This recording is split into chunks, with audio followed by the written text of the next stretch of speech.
sampai nak mengampu, sampai tak reti cara nak mengampu.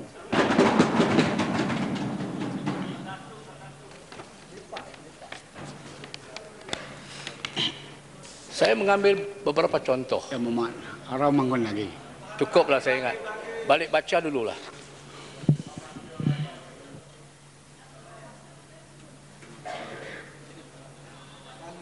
Munculan kumpulan-kumpulan pelampau yang berasaskan agama menggunakan keganasan. Ini menggambarkan bahawa banyak kumpulan-kumpulan sebab digunakan perkataan kumpulan-kumpulan. Berapa banyak kumpulan-kumpulan yang menggunakan agama untuk keganasan. Yang kita dapati satu kumpulan saja yang dibawa ke mahkamah dan dibicarakan. Kumpulan-kumpulan lain tidak pernah dibawa ke mahkamah.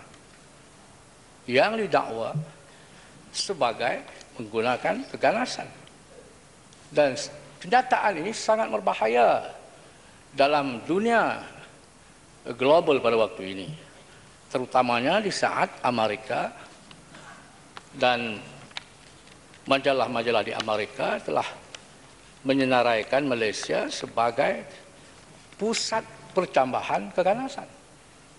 Apabila dimasukkan kenyataan ini dalam titah yang di Pertuan Agong, ini mengesahkan, seolah-olah mengesahkan kenyataan-kenyataan yang telah disiarkan dalam majalah-majalah di Amerika.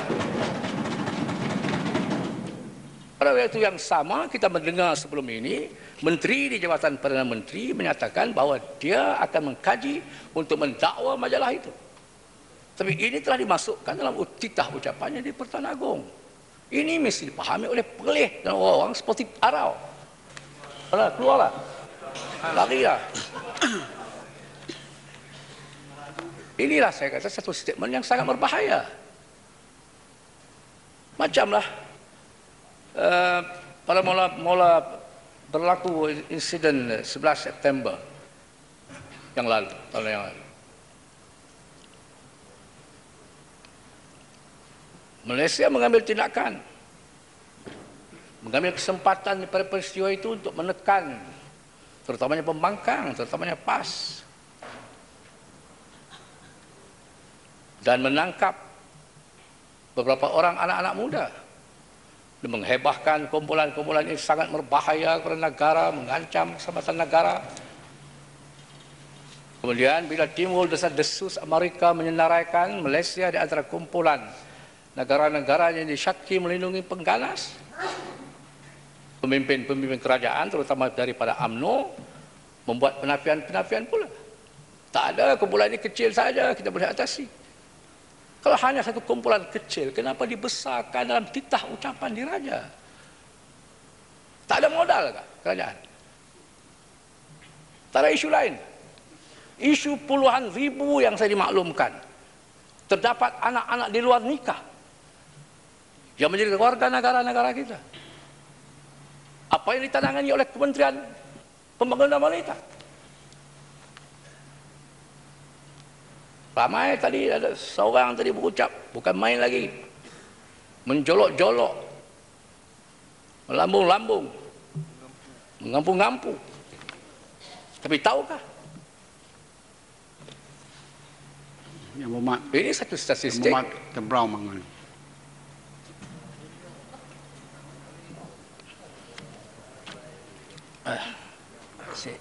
Terima kasih Datuk Nombor Tua. Malaysia Hormat mengizinkan saya dah ikut banyak kali lah yang Mak berucap. Kadang-kala yang Mak berucap ni saya tak nampak yang Mak macam satu ulama. Kerana kasar, bahasa yang kesat. Saya pernah campur orang alim. Tetapi saya tak jumpa orang alim macam sebelah sana. Itulah tengok, kalau ikut hukum ini yang berdiri pakai songkok haji ni, tak boleh nasihat ke yang belakang tu yang nakal-nakal tu? Yang ini ikhlas cakap. Kita kalau agama jangan ketahukan kita, yang betul kita kena betul, yang salah kita kata salah. Ini cerita yang pasal nangkap. Yalah yang umat cakap anak luar nikah pun banyak. Apa Kelantan tak ada anak luar nikah? Di bawah kepimpinan PAS hapuskanlah semua, tak ada. Kemudian yang umat cakap, ini pasal keganasan apa? Kerana yang terlibat ni banyak kena tangkap kebetulan ahli daripada satu parti. Jadi yang umat untuk mempertahankan dia, yang umat sanggup mengeluarkan perkataan yang menyokong dalam satu kesalahan. Ini pun salah juga dari segi hukum. Yang umat itu datang pun dekat tempat saya, kat Kempas kebetulan. Ngata orang Yahudi. Ya umat, saya dah belajar agama banyak tapi tak macam cara yang berhormat ni saya tak jumpa. Termasuk yang lain. Ini bekas imam masjid negara. Soalan. Yang ni nak soalan, lepas soal cakap pun soal. Ha. Yang umat bekas imam masjid negara, nasihatkan sikit salah. Dia kena terima yang salah ta'ala. Jangan ketawa, tak apalah dunia yang umat hidup ni, umat boleh ketahukan orang. Bila dah sampai nazak besok baru teringat dosa banyak kepada orang. Saya nak tahu yang berhormat ni kepertipan betul ke? Ha? Nak soal. Adakah ada perkembangan ucapan pun, dia tegur ucapan. Di negeri Terengganu pun dalam ucapan pun bebas je, hati merintah apa nak ucap, dia baca je, itu hak kerajaan lah. Bila seorang kerajaan merintah, dia boleh. Kalau soalan cukup lah yang mak. Tak ada lah, saya nak minta penjelasan macam mana betul atau tidak. Nampak merapu ya. Tunjukkan di mana kata-kata saya yang kesat. Apa perkataan yang saya guna yang mengatakan saya kesat. Tunjukkan. Mana?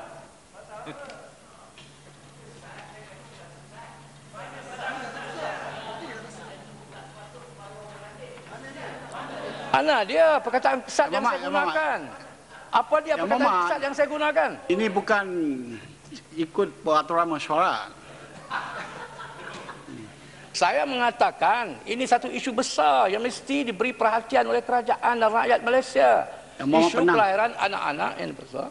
Oleh kerana ada usul lah. Yang ucapan yang orang boleh sambung selepas pembahasan usul itu. Terima kasih.